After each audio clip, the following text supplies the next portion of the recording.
I'm Paul Clermont, and I have made a career now over 50 years in the area of computers. And it started out with learning something about them in school, and I went on to use them hands-on, actually building models of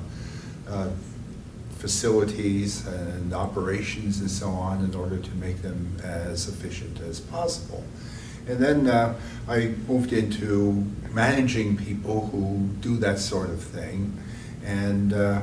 gradually migrated into consulting in what you might call the human side of it. You know, what the computers mean for the people who work with them, what computers mean for the people who use them directly, and what they mean for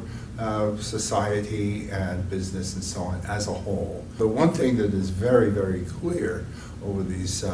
now 50, almost 60 years of the computer age is that the way we do almost everything in our lives is very, very different from what it once was. This course is not about bits and bytes and electrons. It is very much about what computers do for us, and increasingly what they can and might do to us. So, and it's what it means also about how it affects the workplace, what jobs have come and gone as a result of the computer revolution. And it's also about how we can, as individuals, protect ourselves from some of the potential downsides, what you might call the dark side of the revolution, and what we hope our leaders, our thought leaders, and our lawmakers and our regulators can do to make sure that the computer revolution continues to be good for us and make our lives easier and better. We are in for a very interesting time of discussions about what's,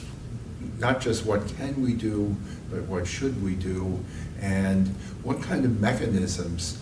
do we put in place in terms of public policy, regulation, etc., to see to it that we can develop some kind of consensus about the things that we can do but shouldn't, and that we can implement that consensus in the form of reasonably tight rules about what companies or government